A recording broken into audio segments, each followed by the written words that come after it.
Om Swastiastu. Assalamualaikum warahmatullahi wabarakatuh. Shalom, namo budaya, salam sejahtera, dan salam kebajikan bagi kita semua. Perkenalkan, saya Nikoma Ayurenta Dewi dengan NIM 21025111049 selaku moderator yang akan memandu jalannya acara presentasi Student Project SGDA 3 pada kesempatan kali ini dengan judul Bagaimana Mencegah Plagiarisme Secara Efektif. Sebuah pepatah mengatakan bahwa tak kenal maka tak sayang. Oleh karena itu, izinkan kami SGDA 3 untuk memperkenalkan diri terlebih dahulu. Perkenalkan, saya Komang Asih Prahita dengan NIM 21025111043.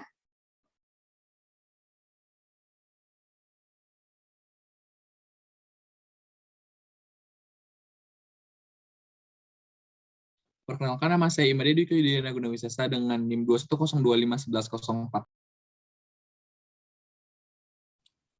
Saya IGD Bayu Agus Ananda Radiasa dengan NIM 21025111047.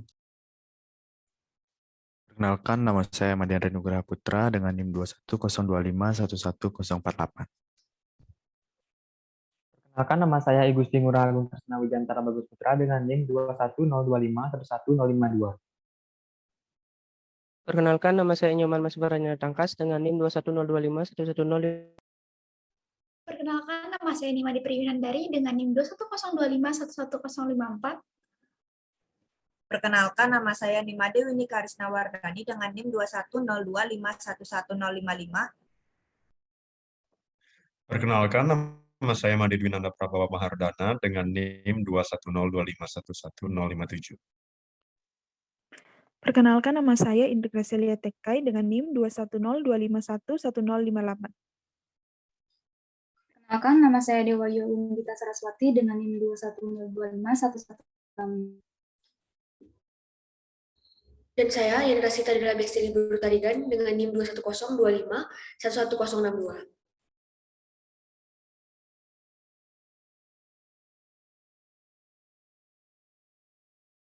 Agenda selanjutnya adalah pemaparan materi. Kepada yang bertugas, saya persilakan. Latar belakang. Di era revolusi industri 4.0 ini, dunia mengalami perkembangan pesat khususnya di bidang teknologi dan informasi. Salah satu bukti dari perkembangan tersebut yakni kemudahan mengakses berbagai macam informasi di internet. Kemudahan mengakses berbagai informasi ini tidak hanya menimbulkan dampak positif, tetapi juga menimbulkan dampak negatif. Tidak sedikit orang yang mengambil alih karya orang lain dan dengan sengaja mengakui karya orang lain tersebut sebagai milik pribadi. Hal ini tentunya tergolong tindakan plagiarisme. Zaman sekarang, plagiarisme tidak hanya dilakukan oleh mahasiswa, tetapi juga dilakukan oleh para dosen atau pengajar. Mahasiswa biasanya melakukan tindakan plagiarisme saat mengerjakan tugas. Karena kurangnya kompetensi yang dimiliki dan waktu pengumpulan tugas yang singkat membuat mahasiswa mengambil jalan pintas, yaitu menyalin karya orang lain. Sedangkan plagiarisme pada dosen pernah terjadi di salah satu dosen universitas unggulan di Yogyakarta. Pelanggaran yang terjadi berupa pengabaian etika pengutipan karya ilmiah seorang peneliti LIPI di Jakarta yang menyebabkan pembatalan pemberian gelar doktor kepada dosen tersebut. Silakan dilanjutkan. Selanjutnya ada rumusan masalah. Adapun rumusan masalah yang telah kami rancang bersama ialah yang pertama, mengapa tindakan plagiarisme dapat terjadi? Yang kedua, bagaimana dampak dari tindakan plagiarisme suatu karya? Yang ketiga, bagaimana cara mengantisipasi terjadinya plagiarisme? Dan yang keempat, bagaimana cara menulis sebuah karya tanpa melibatkan tindakan plagiarisme?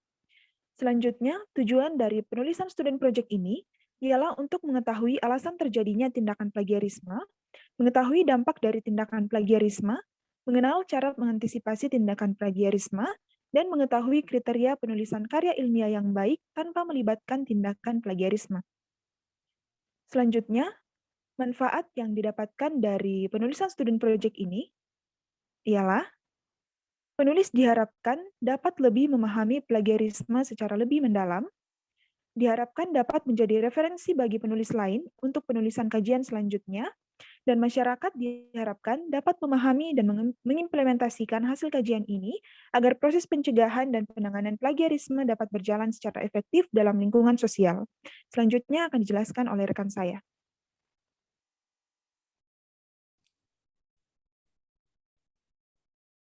Baik, selanjutnya saya akan menjelaskan mengenai pengertian dari plagiarisme. Bisa di next. Jadi secara harfiah, plagiarisme adalah suatu tindakan kejahatan dalam bentuk mencuri atau menjiplak karya orang lain. Baik, selanjutnya dijelaskan oleh rekan saya. Baiklah, adapun alasan terjadinya tindakan plagiarisme secara umum yaitu untuk memperoleh nilai untuk suatu karya ilmiah. Menurut Debnat, terdapat 8 alasan terjadinya plagiarisme. Kedelapan alasan tersebut yakni yang pertama, informasi yang tersebar dengan mudah, yang kedua, tekanan dari tuntutan akademik, yang ketiga, kekurangan percaya diri dan keterampilan pribadi, yang keempat, tekanan waktu, yang kelima, kekurangan pemahaman mengenai plagiarisme, yang keenam, kekurangan kesadaran untuk tidak menjiplak tanpa menyertakan sumber orisinal, yang ketujuh, keyakinan bahwa tidak masalah menulis ulang konsep yang dimiliki dan dipublikasikan sebelumnya tanpa menyertakan sumber asalkan tidak meniru karya orang lain, serta yang terakhir yaitu terbiasa melakukan plagiarisme dan tidak pernah tertangkap. Baiklah, selanjutnya akan dijelaskan oleh rekan saya. Panjaitan mengatakan bahwasanya tindakan plagiarisme di Indonesia didasari oleh beberapa hukum.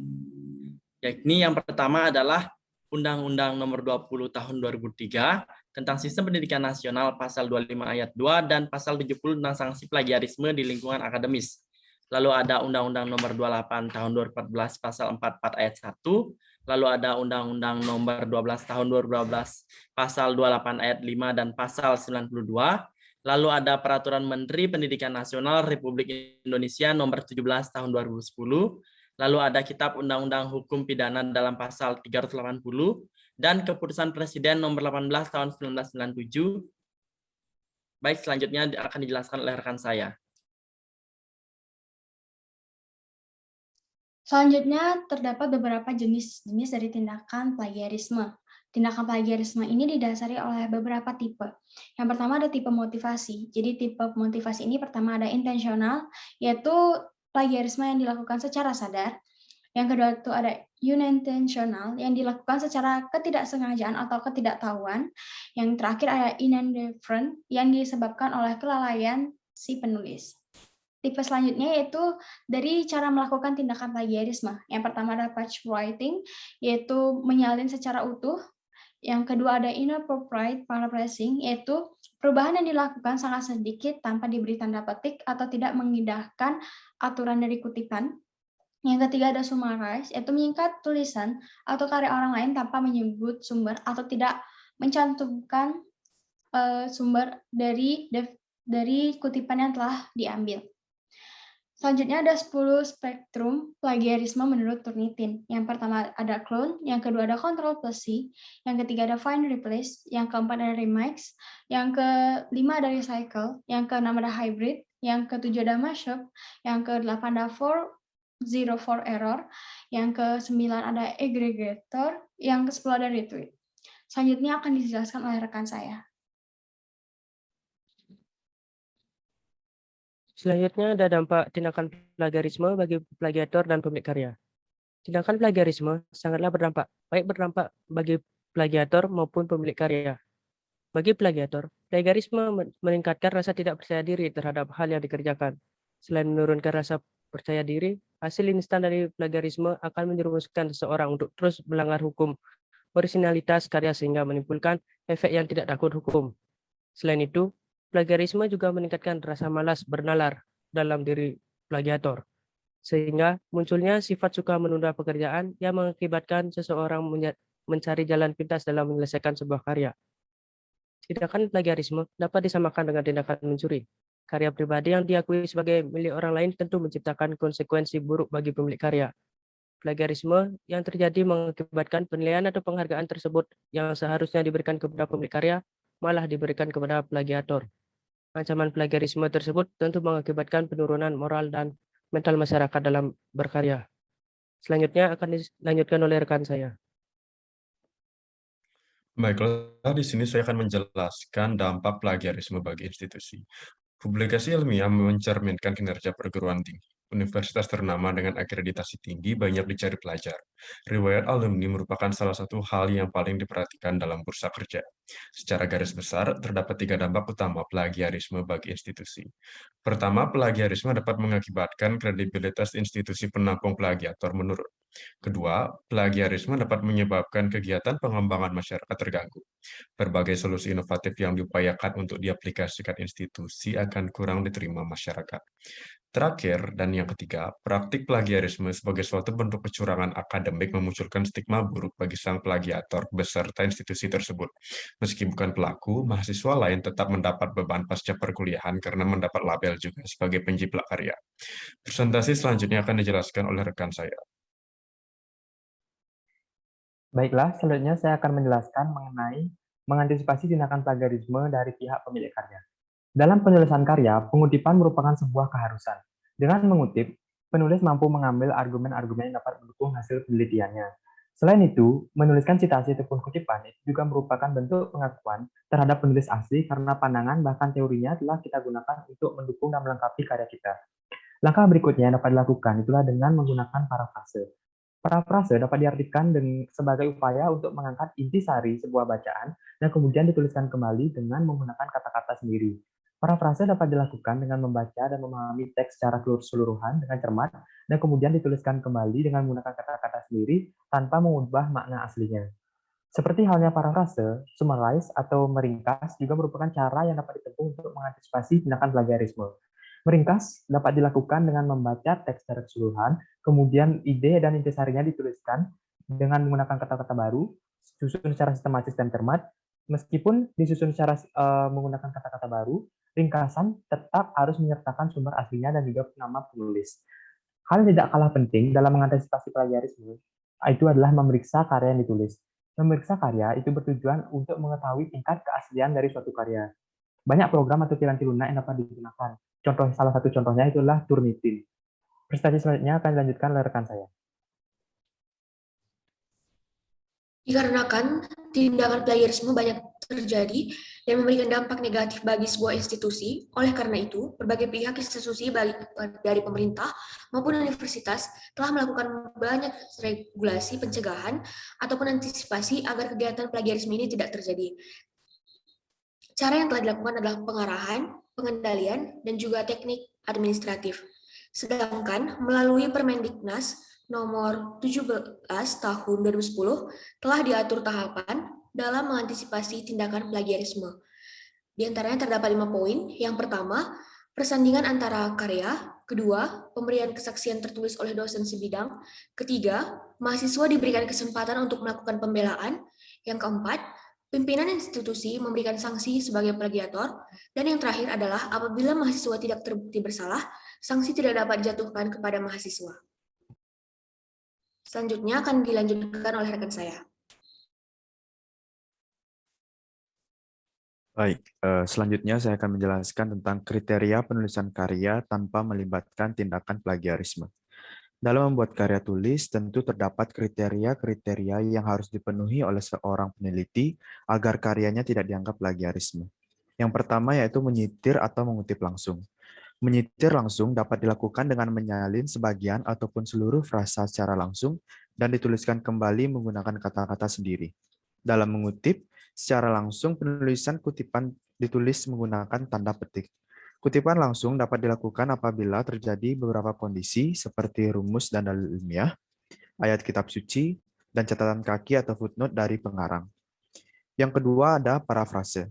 Parafrase merupakan suatu cara untuk mengungkapkan kembali ide atau gagasan yang dikemukakan penulis dengan menggunakan kata-kata sendiri yang disusun secara sistematis dan cermat tanpa mengubah makna aslinya. Penulisan parafrase tidak memerlukan tanda petik. Beberapa teknik melakukan parafrase adalah menggunakan sinonim, merubah bentuk kalimat dari kalimat aktif ke kalimat pasif, serta menggunakan konjungsi yang tepat. Yang ketiga yaitu pencantuman sumber pustaka. Penulisan sumber referensi atau daftar pustaka bertujuan untuk memberikan informasi tulisan lain yang dijadikan sumber penulisan. Secara ideal, sumber pustaka yang digunakan harus dalam rentang waktu 5 tahun terakhir untuk mendapatkan hasil kajian paling mutakhir. Sistem citasi sumber pustaka yang dapat digunakan diantaranya adalah Chicago Manual of Style atau CMS, American Psychological Association atau APA, Vancouver or Harvard Style, dan lain sebagainya. Sekian dan selanjutnya akan dijelaskan oleh teman saya.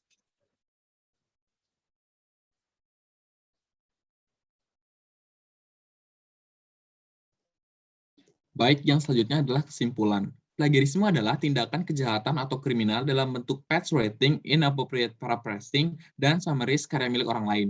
Terdapat 8 alasan terjadinya plagiarisme, dan plagiarisme berdampak kepada diri sendiri dan juga instansi. Baik, selanjutnya presentasi akan dilanjutkan oleh teman saya.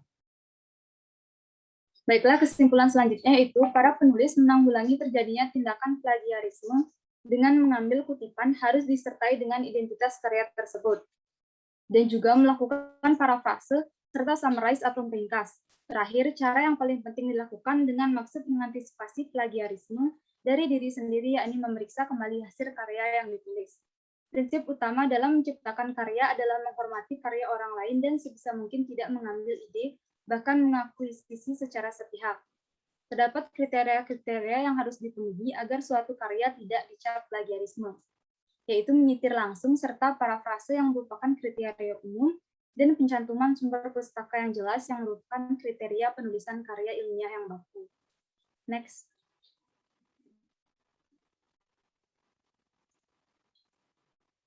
Yang terakhir yaitu saran.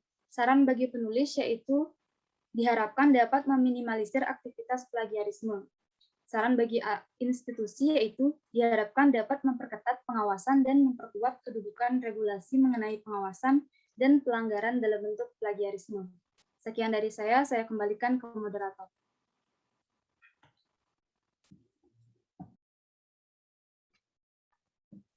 Sekian materi bagaimana mencegah plagiarisme secara efektif yang dapat kami sampaikan. Mengingat tak ada gading yang tak retak, kami SGD A3 memohon maaf apabila terdapat kesalahan kata maupun perbuatan selama acara presentasi berlangsung. Akhir kata saya tutup dengan para Santi. Om Santi, Santi, Santi Om. Assalamualaikum warahmatullahi wabarakatuh. Shalom, namo buddhaya, salam sejahtera dan salam kebajikan bagi kita semua.